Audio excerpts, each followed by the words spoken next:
Welcome to the Love Shouldn't Hurt Philly podcast, where we share stories, hope, and healing.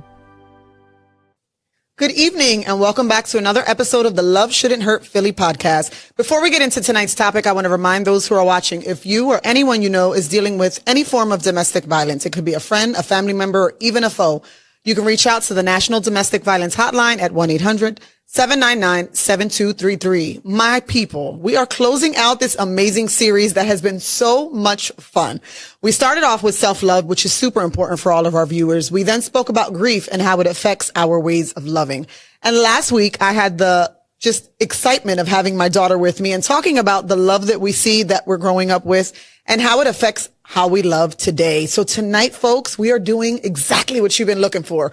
We're going to talk about how all of those things lead up to healthy love. And I am so excited because, you know, when she's here, La Fierra, as I call her, we have a good time. So we are closing out our series tonight with the amazing Amanda Peguero, and we're going to talk about healthy forms of love in relationships. Amanda, welcome back, boo. Thank you. You guys know I love being here. I love hearing what you guys had to say. Chrissy keeps me up to date on all that stuff. So I'm looking forward to closing this out.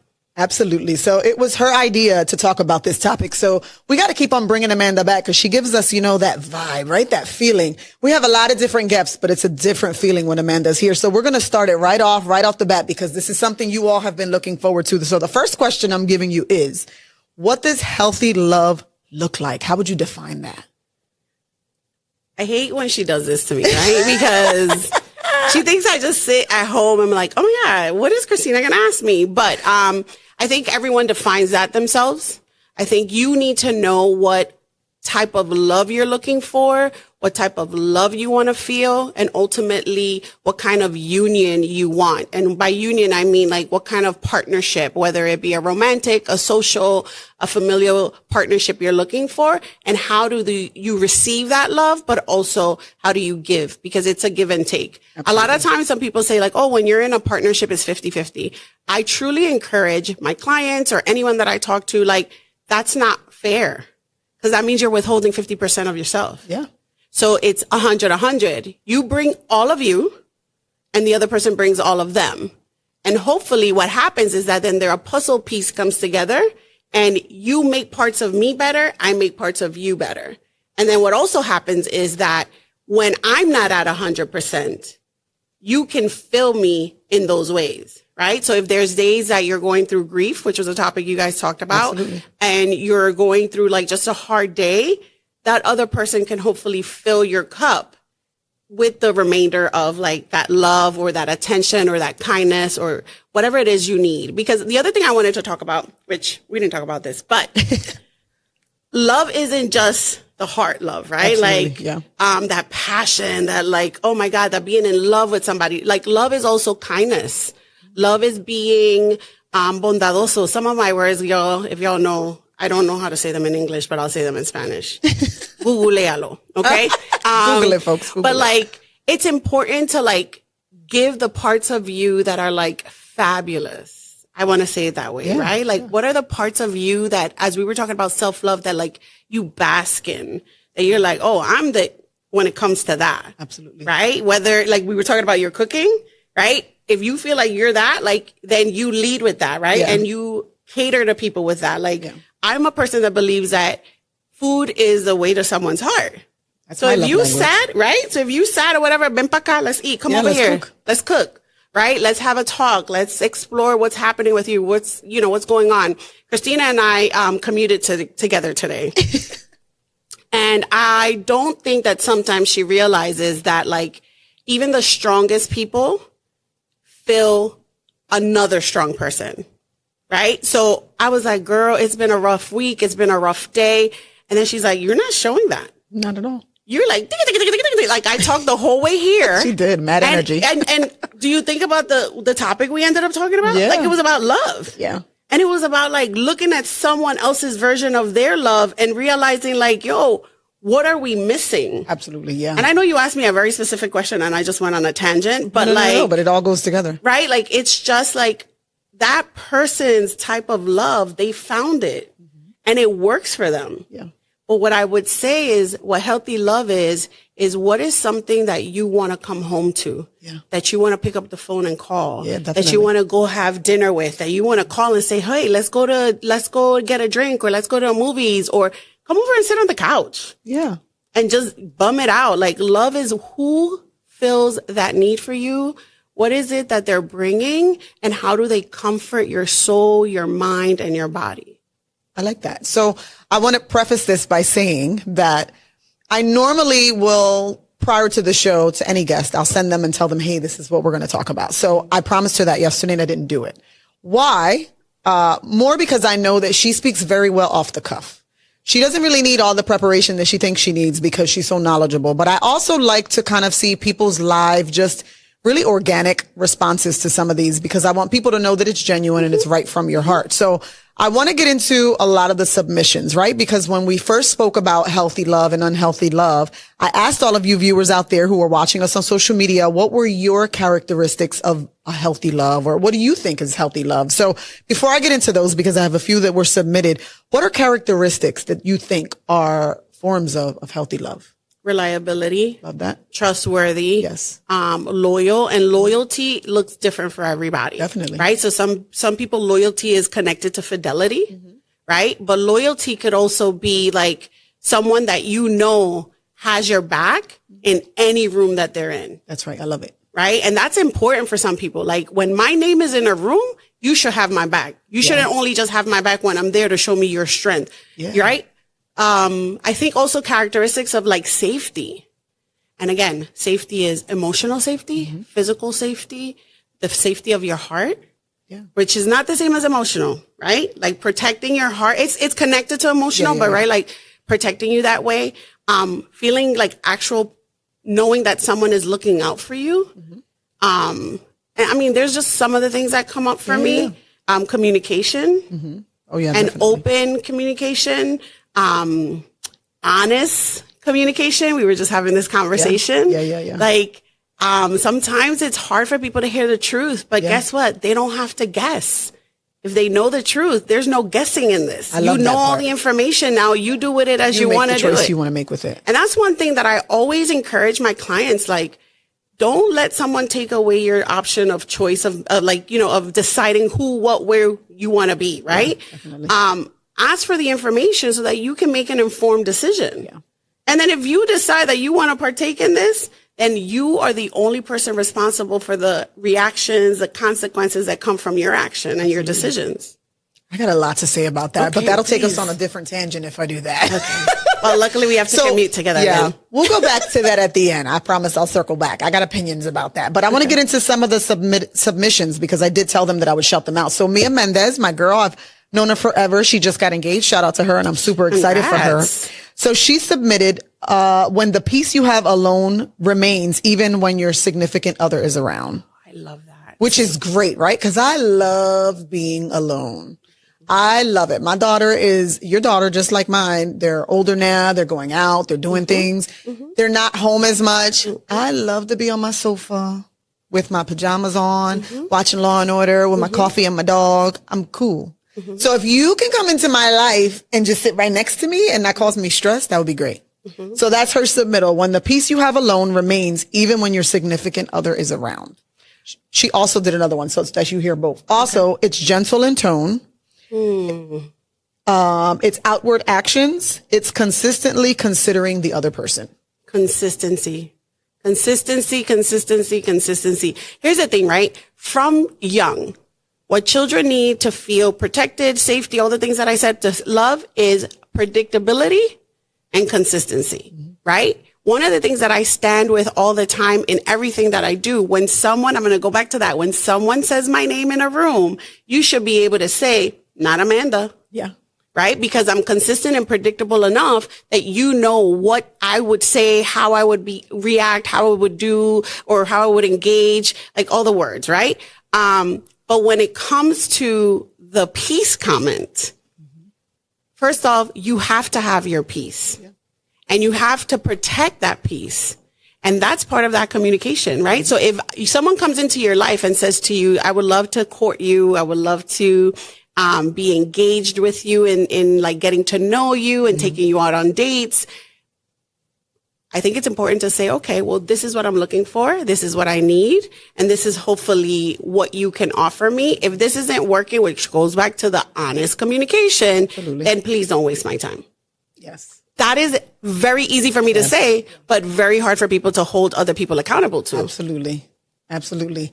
You know, and this might not take us off because I think it all goes together, but I think that is why it's so hard for people to date nowadays because of that.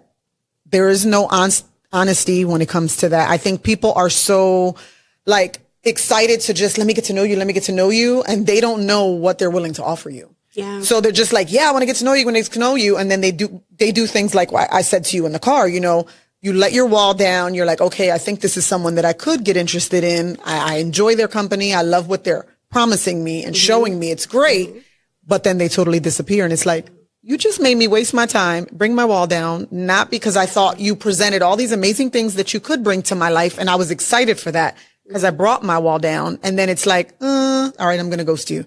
That ends up being disappointing. So I think that's big for people to consistency and honesty. Honesty is huge because if you know that you can't offer what it is that you're saying, there's no reason to even try to court someone.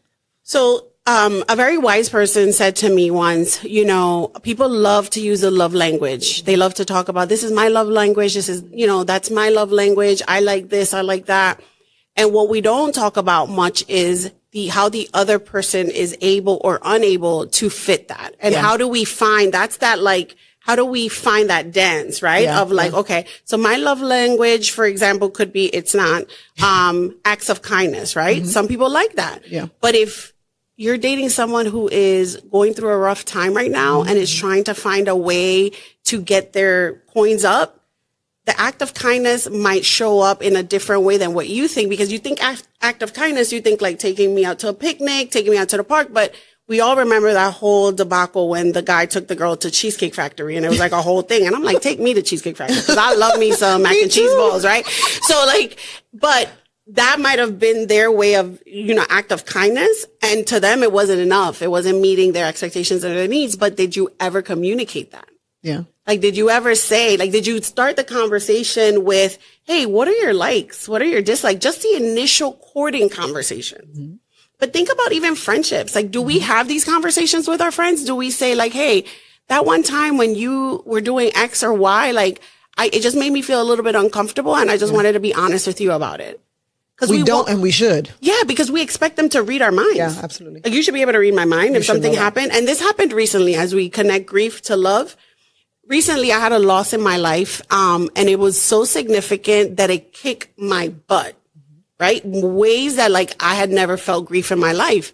And I didn't realize what I needed from people until I was sitting in my peace but swimming in my grief and realizing they have no idea what I need. Particularly when you show up as I got it together.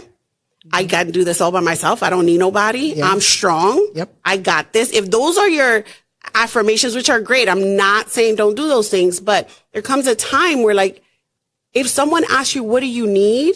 What is your answer? Ask yourself right now. Like, I want anybody who's watching, ask yourself, in your times of need, what do you need from the person that's stepping into your life as a caring, loving support person, whether it's a partnership, whether it's a friendship, whether it's just a coworker? What do you need? Take 2 minutes. Think about it. And if nothing comes up, that might be the next challenge for you to start thinking about, what is it do I need for other people who show up in my life to fulfill me in a way when I'm not feeling full? I love that. You always leave me speechless. Jesus. She said, "Qué bueno." Another submission by Wendy, and she says, without lies, lots of communication, and a real friendship. I think all love should start with friendship. I agree. 1,000. Because you know what? When they start off with friendship, I think that we get to see the true side of you, right? We've said this before. When you show up to date someone, my hair is pretty, I look good, and I smell great all the time, and I'm so smart, and I say all the right things. But when it starts off as a friendship, you see me when I look busted. You see me when I look terrible. There's no makeup. And if you can love me through those moments and still see the beauty in me and still see the funny side of me, when we become something else, there's so much love there already because I've learned so much about you. So I agree with that. But the word is vulnerability. Yeah. Right? If you're vulnerable and you allow yourself to be vulnerable around this person and they make you feel safe. I'm going to go back to safety. Yeah. Right? Because everybody wants to feel safe. Like, one, you got my back. Right? So anybody who grew up in the hood, it's not, oh, you don't want, I don't need nobody to keep me safe. You do. But what you want, the way we say it is, I want someone to have my back. Yeah. I want someone to look out for me. I want someone to be there when I need to be taken care of, even though I don't need nobody to take care of me because I can do it all by myself. I'm independent.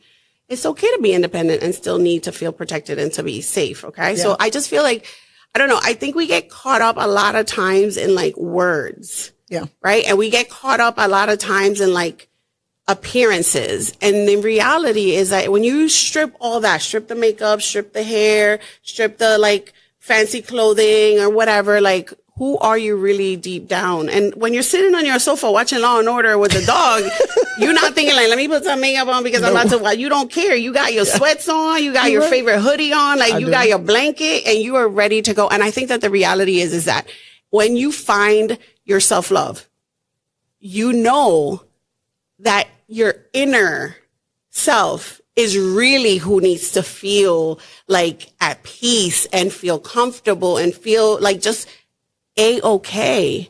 And then when you allow someone to enter and you're comfortable with that, the moment like you feel like, ugh, you start to be like, why am I wasting my time with this? And that's in any capacity in any relationship. You are going to start to like create these like, I don't like always calling them red flags because they're not that clear. They're not like, bam, bam, bam. They're not like that because the person is courting you. So the person, of course, is going to do all the nice things. Yeah. The calling and the texting and like, good morning, beautiful. And like, you know, how are you doing? How's your day? How was work? Like, all that great stuff.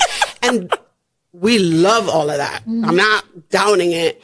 But then when the courtship ends, what follows? Right. Responsibilities, expectations. Accountability for all those things. So why aren't we talking about that in the beginning? Yeah. Like, why aren't we talking in the beginning? Like, what are you looking for? Right? We always think about like the big ones. Like, do you want any kids? Do you want to get married? What about the little ones? Like, how are your finances? Right? What's your situation right now? Like, you live with who, how, what, what's the situation? You know, it's financially, we're in a different world where like back in the day when somebody told you like, I live with my parents, you're like, ugh, what's up? Nowadays, things are different. So we also have to change expectations. So if society has changed, then we need to change our societal norms and means and expectations of that person rather than holding them to this bar up here. And in reality, just society is really beating them down or us down in a way that like keeps us away from each other versus growing with each other. Yeah, very good. So you mentioned it in there slowly, right? It's very small. You said red flags, right? We're always talking about red flags. But today we want to talk about green flags, right? Because we want to talk about the positive things. Because, you know, a lot of the red flags with some of the things you were saying, people say love bombing is a red flag, right? Because at the beginning, I call you every day and in the morning, good morning, beautiful. And how was your day? And then when they stop, they're like, they love bombed me.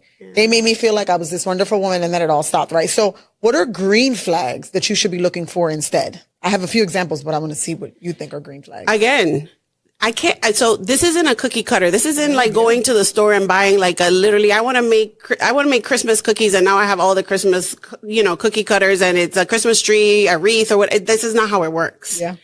The reality is you have to ask yourself, what are the things that you are willing to put up with? I always say, what are your hard, like deal breakers and what are your soft where like you're being extra? Yeah. Right. Like you're just being extra. Like I need him to have 6 figures job. You don't even have 6 figures. What are you talking about? So, right. But green flags, I would say is like, what are important to you? Remember that list that you shared the last time that your friend's friend had a list and she found this amazing person. What are yours? What is your list? Yeah. Right. So if I ask, I've had clients that come in, I'm like, I need them to be financially stable. I need them to be this. I need it to be that. And I'm like, okay, so let's strip all the responsibility pieces of it. But at the core, if I strip everything from this person, what do they need to have at the core? Family values, a love for God, right? Humor. Yes, big one. Right? To like be silly and fun. And like those are like I think those are the things that like a lot of times we forget because we go straight to the age also has a lot to do with that, right? It does. If you ask teenage people right now, what they need, they just want somebody to be, loved up and have fun and call me and text me and DM me or whatever they do.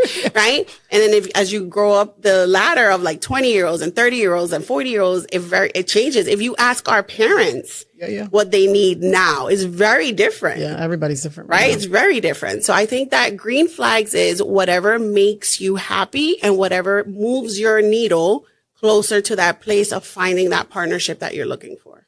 I love that. So I want to go back to another submission. I want to go back and forth so that we're making sure we grab the people's thoughts, because I told you that I would shout you guys out. And then we'll go back to other discussions. So someone named Colleen Reinhardt responded and said, it feels like a roller coaster and more like coming home. I'm sorry. It feels less like a roller coaster and more like coming home. I like that. So what I would add to that, it's like when you're driving home and you get home and you don't even know how you got home. Like you're like, did I just eat a red light? Because you're in autopilot, right? But in a good autopilot where you're like, I'm going home. I'm going to be with my person. And when we're saying home, we're not talking about a physical location. Yeah. Yeah. Right. But it's that puzzle piece that I was talking about earlier is I had a crappy day or I had a fabulous day and I can't wait to be home with my person, to share the good, to share the bad, or to not even talk. A lot of people don't realize that. Like you could have a person and you don't want to talk. Nope. But that's finding the balance. That's understanding your person and understanding yourself. Right. So and communication. So if you and I are a partnership and I know that you like to talk things out and I could tell that you come home and you're cooking, but you're slamming things and you're like, the cuchara is like moving really, really. And I'm like, oof, I should be able to know you. Yeah. I should be able to say something happened today and just be able to maybe say to you, hey, when you're ready, I'm here. Yeah. That's simple. When you're ready, I'm here. Versus sometimes what happened? What happened? What's wrong with you? Yeah. Tell me so what is that doing? Agitating you. Yeah. That's not supporting your peace. It's actually igniting that fire that you have going inside of you. So I love that because I think when you said it, the first thing I thought about it is sometimes my physical home is my happy place, my everyday happy place. The beach is really, really my happy, happy place. And sometimes I leave a location to go home and I don't remember getting home. Either I get lost in my drive, I get lost in my music, it is my quiet time. And I always ask my clients, what is a space that you have that's uninterrupted, where you could live with your thoughts that you want to live with? You could process your day, process your emotions, process your thoughts, and be uninterrupted, and then find resolution with it. And that person should hopefully be part of those thought process in one way or the other in regards to supporting you and balancing you and helping you through that. Got it. So when we started off this series, something that I said, even when I was live and I was asking you guys to give us some ideas of what you felt was healthy love, that's something that I said to them. What is the type of love that you wake up and it just makes you happy being in it, right? I wake up and it's just like, oh, I'm so happy to just have this person. What types of love? So I'm glad that we're kind of circling back to all of the things and it's all coming together. I interrupt you. You can. I'm sorry. So I find that interesting because that's not reality. Like every day I'm not going to wake up and be happy to see you. Like it's just that. Tito, I have in the past. First and foremost, she's a whole lie. No. Because here's what I'm going to say to you. Damn. As a daughter, as a mother, as a past partner, or whatever, there are days that I don't just get out my face because I want to hit you in your trachea. I'm not going to do that. I'm not going to do that. Support violence. No, we don't. But I'm just saying, like, thoughts are real, though, right? Thoughts are real, and that's the difference between acting and, having impulse control and not having impulse control. I tell people all the time, people think about negative things. People feel negative things. It's what you do with those thoughts, right? So I really find it interesting when people live in this land of like, it's just everything is going to be like roses and butterflies. That's not what I mean, though. That's not what I mean, Yeah, but some days I don't want your stank breath near me. Like, echa pa allá. Like, so all I'm saying is that deep down, and that's what I'm talking about, that deep down peace and whatever, deep down, me not wanting you to be near me doesn't change my peace and my foundation and my love for you. I'm just saying there's days where like you seek more for your individual peace than you might seek for your partnership peace, if that makes sense. That's what I'm saying. No, so when you said it, that's where my space is now. I love my peace. Because when you said it, I was like, no, some days you don't, some days Yeah, so that's not what I mean. Okay. I don't mean every single day I'm like, oh, roses and butterflies. Okay. I just mean that when you're in those dark places, right? Say I'm at work and I'm having a terrible day and everything is just going wrong. I want to know that in the back of my mind, I'm like, damn, but at least, when I go home, I'm going to be like peaceful with this person when I go home. Like I have this person waiting for me, but it doesn't have to be, but everybody's situation is different. There are some people like I use my sister, my oldest sister, Arlinda, right? She's been married for 28 years now, 28 years. And when I see them, I'm like, you guys make me sick, right? She's been with him since she was 15 years old. And the way that they speak to one another boggles my mind after 28 years. He is still just as much in love with my sister as he was at 15 years old. And she is the same. And they will like do anything. And exactly that. There's moments when she'll be like, he works my damn nerves. He drives me crazy. And I'm sure that he never says it because he's so sweet. I love you, Lai. But he'll never say it. But I know she get on your nerves sometimes. But he'll never say it. But just seeing the fact that at the end of the day, regardless of whatever their strife, whatever craziness they got going on in their lives, I still see that love in them. Like they could be like, don't talk to me today. But she would lo defiende this quick. And like, there's never anything that would ever stray her from the love that she feels with him. After 28 years, they're still who they go back to. Like, I can't stand you today, but you're still my person. And I never want to go anywhere else but right here. I just want to really emphasize that like words have meaning and words have power, right? So like when people stray away from relationships, it's not usually for a loss of love, right? And that's a misconception. Right? When a woman or a man or a person is in a domestic violence relationship, just because that person is physically causing you pain does not mean they don't love you, because that's their definition of love. It's not your definition of love, and you don't have to accept it. But I think that that's the thing. It's like we want to define love like one way. Yeah. And it's just, that's not reality. Reality is that those are the conversations in the green flag collection data era where you should be saying, what does love look like for you? What did your parents demonstrate? Talking back to the conversation you had with Alina. Yeah. What did you see as the type of love that was around you?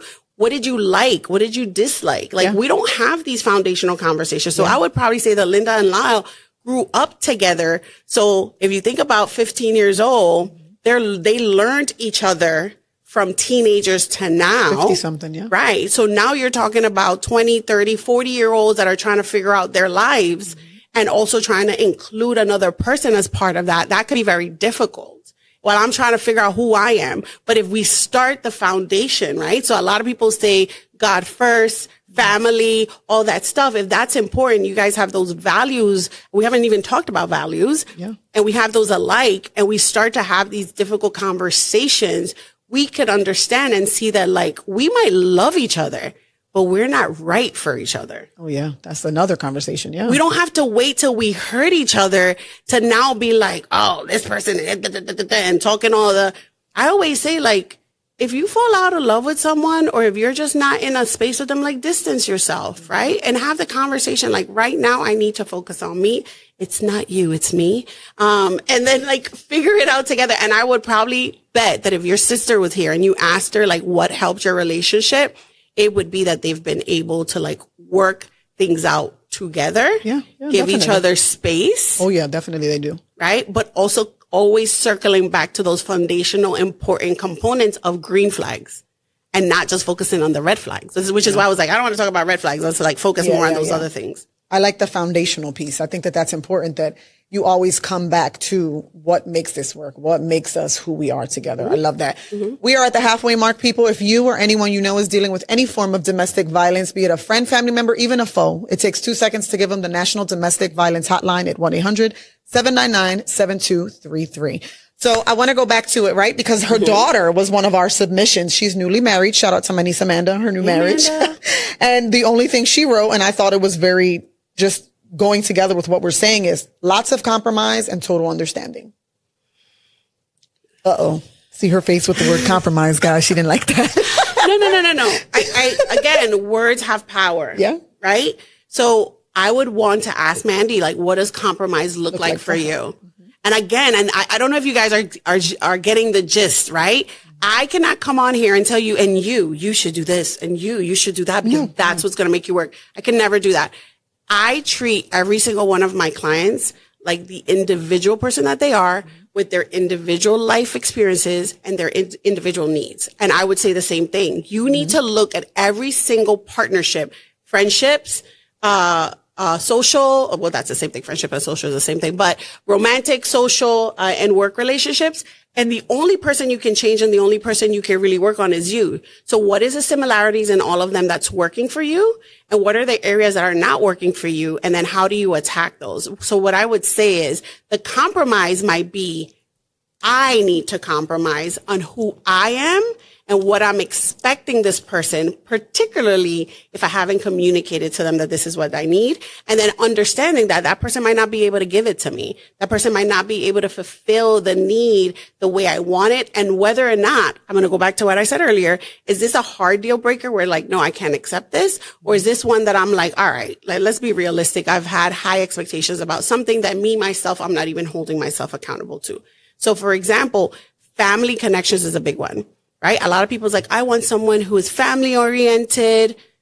You're not family oriented. Mm-hmm. And your definition of family oriented is me, myself, and my two, brothers and sisters are the only family that I have. And I have no other family, where other people have trillions of families and in-laws. And you go to one of their events and there's so many people. That might be overwhelming to someone who grew up in a foster system, who doesn't have that so how do you invite them into that world and teach them and give them a view of why you love your trillion family members versus they're like, I barely like my one family member and it's just a consistent person in my life. Yeah. So I went on a tangent. You guys know I do that. We appreciate it. So when we talked through this series, we started with self-love. We talked about grief and how it affects us. We talked about just the signs with your relationships and families and parents and those types of relationships. So I think that people who have followed along, and I've had great feedback from people and people who have followed every episode, their follow-up question for tonight was, okay, so I went through the grief. I went through these bad relationships and I had to get through my grief. I learned how to self-love and how to now make me a focus. And I saw that what my parents were going through wasn't healthy. So how do I find this healthy love? So what are some signs that you're in a healthy relationship that people often overlook? Because there's a lot of people who said to me, I'm in a relationship. I'm not sure if it's healthy or not. It's going okay, but I don't know if it's healthy or not. So what are some signs that we overlook that we may not realize we're in a healthy relationship? I'm going to go back to everything your viewer said. Your peace. Right? Your safety, your feeling of going home. Like those are all the things, because what happens is that if you come from a toxic or turmoil type relationship, you are looking for those first. You're looking for I don't want them to do this. I don't want them to yell at me. I don't want them to raise their hands and I feel like they're about to physically be, attack me. I don't want them to financially withhold my income, all the things, right? All the things. Yeah. You're probably looking at that first, right? We had a conversation one time and we were talking about, ghosting, right? And the person might not be ghosting, right? It might be that they're going through something. But if that's something that for you is something you're looking out for, you're going to look for it. Yeah. Does that make sense? That's an extreme. Yeah. Ghosting is real clear. If somebody's not texting you or calling you, they cut you off. Accept it. But there's other things that you're exactly. You're looking, you're meticulously magnifying glass, looking to see what is that meaning in that text message? Sometimes there is no meaning. That's nothing. It. I don't think you. That's it. Literally, I had a rough day at work and I was like, sup. Instead of morning, beautiful, sup. Right? Yeah. But have a conversation. Yeah. But I really think that the good sign would be, how do you feel? How does this person make you feel? To go back to your comment, do you wake up and I can't wait for my good morning text, or I can't wait till dinner I'm so tonight. Cheesy, yeah. I know, but doesn't that make you feel good inside? It does, yeah. So I think that that's what's important. It's about how do you feel? Even talking about it, you see, I don't know if you can tell, I'm smiling bigger. Your cheeks are red. Yeah, because it's such a you're gonna know, you're gonna know. Here's what I would say. The fear behind that, butterflies and all that, is your past. And if you haven't healed from your past, then you're going to always be looking for the problem. You're always going to be looking for the other shoe to fall off. Definitely. And in reality, you're in control of that. Yeah. You're in control of that. So accept the peace, accept the love, accept the comfort, accept all of that. But just don't ignore the things that for you aren't okay. Yeah. That's what I would say. What is not okay with what's happening that you're bypassing because of all the fun and the exciting feelings and thoughts and the things that are happening? Are you ignoring yourself? Are you ignoring your wants? Are you ignoring your needs? That's what would tell me that that's a problem. She gave me chills, people. I feel like you're talking to me directly. I mean, it's like when you go to church and the pastor talks to you, like, he is preaching to me. All right, wait, clock it. Clock it, as our kids would say. So someone sent me a question for you. Oof. They, Nerviosa. This is from my coworker. She's a big fan. Hey, fan. Hey, coworker. That was funny. She said, hey, fan. Here's her question for you. Let's go. Do healthy couples argue? Hell yeah. If so, what makes conflict healthy instead of destructive? So, yes, healthy couples argue. It's how you come out of that argument that really builds. If you feel heard, everybody wants to feel heard. Yeah. Everybody wants to feel seen. So if you feel heard and seen, it's not about being right. A lot of people want to be right. Yeah. Right? A lot of times I say, I can't say this in the show. I'll tell you later. Remind me. But a lot of times I do say to people, like, what is it that you want when you're having that disagreement with your partner? Like, what is it that you're looking for from them? Again, ask yourself this. For the people that are watching, think about when you and your partner, the last time you got angry at them, might have been 5 minutes ago before the show started, might have been last week. What did you want from them? Did you want to be heard? Did you want to be seen? Did you want to feel like you were being heard? Did you just want them to listen? Like, talk to them. Tell them what it is you want. And if they're not providing that, don't do it in the moment. This is the other thing. We want to argue in the moment, and we always want, it's a battlefield. Yeah. So also, another trick. If there's something very important you want to tell your partner, and you guys, when you're at home or when you're in a safe place, you just tend to argue, nobody listens, it's a shouting match, or not even a shouting match. It's just like I have a word, you have a word, and it never really gets, it never comes to like fruition, and nobody feels like, okay, this has been dealt with. We go to bed and nobody's talking to each other. Maybe invite yourself to go for a walk. Invite yourself to go get ice cream, go get a coffee, do something outside of the home, step away. But also you have to be able to respect what your partner needs. Some partnerships, you're the talker and you were like, let's hash it out. Da, da, da, da, da, da, da. The other person is like, I don't have nothing to say right now because I need to process before I respond. And we don't give people the time to do that. We want right now, right here, I'm mad. Let's hash it out. Anger, however, is an emotion that needs to be exerted. So what I would encourage you is, how do you exert your anger somewhere else so that you can have an open communication with your partner versus taking out your anger in your partner, not making sense. Your argument is a little bit everywhere, or you say things you don't mean that you can't take back, because once they're out your mouth and they attach. Remember when I talked about the guy, the father from The Incredibles, and when the red balls kept attaching to him, he got weaker. The more you use negative talk towards your partner, the villain, by the way, more you are hurting them, the more you're making them feel weaker, and the more you're damaging your foundation. So step away, take a breather, put your anger somewhere else, call your girlfriend and run him down. Exacto. But don't do it with your partnership. So what I would say is, yes, it's healthy for partners to argue. I would say, what do you need from your partner? But also be aware of what you're not giving your partner as well. And then what has worked. That's one thing I didn't say. When you guys have had a disagreement, small, you don't have to think about the big ones, small ones. Yeah. What worked that you both came out of that feeling good? Right? And, people always say, don't go to bed mad, say, I love you, all that stuff. All that stuff is true, but it's okay. I used to do this with my children. When, they would make me upset that I had to punish them, I would say to them, this is a consequence to something that you did, but it doesn't change how much I love you. I'm just very angry right now, and I need to be able to process this so that I don't say or do something that is going to hurt you and me at the end. All right. So I feel like we need like 5 more shows to get through this topic. Jeez Louise. And we have a follow-up, people, and we're going to have some guests with us on the follow-up. But because we're talking about people who are probably watching this, most likely these are people who have been victims of domestic violence or some other form of trauma. Another question that I wanted to ask, because I think oftentimes, even myself, people who have dealt with such crazy forms of trauma, you know, I've been in and out of a lot of domestic violence relationships, right? And then I've met other people who have other forms of trauma that may not necessarily be domestic violence, but have other forms of trauma.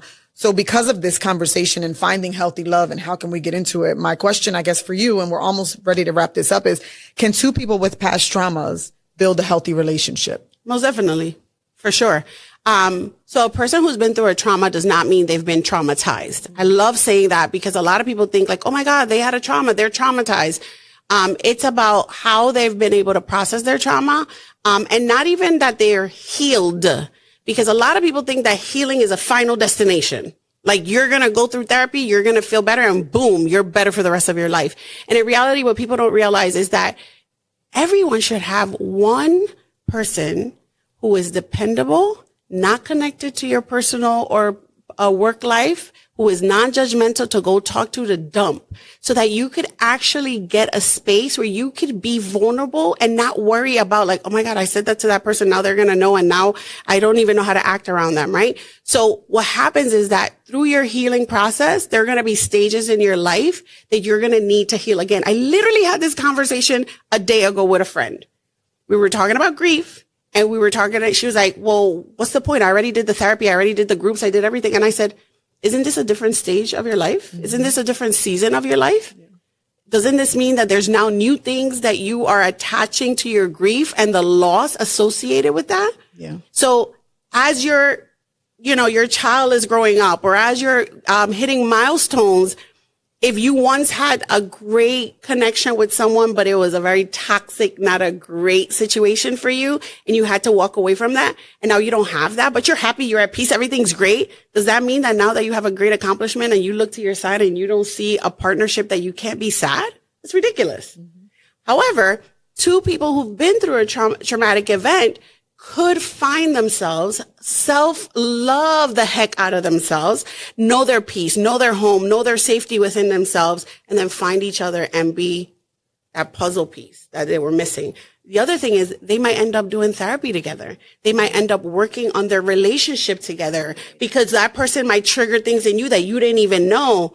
And they're like, not with me, no conmigo, let's go talk to our therapist. And again, so I am a therapist, I'm a mental health professional, so I'm always going to advocate for that, but it could be your pastor, right? It could be your spiritual healer. Like it doesn't need to be only a specialized mental health professional. It should be a professional that's not connected to your everyday life. That's not your cousin. That's not your auntie's second best friend. You know, that there's a space in between them so that they could actually be guiding you in a good way. Also surround yourself with other relationships that are building like you guys are building. I said to you the last time, if you go to your friend and all you do is about your partner and they don't ask you, and how did you get to this place?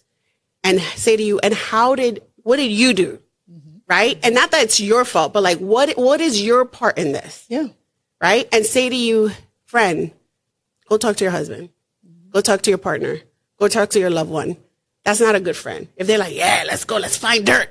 Now what we do? Now you got your microphone, your microscope. No. Magnifying glass. Magnifying glass. We help each other.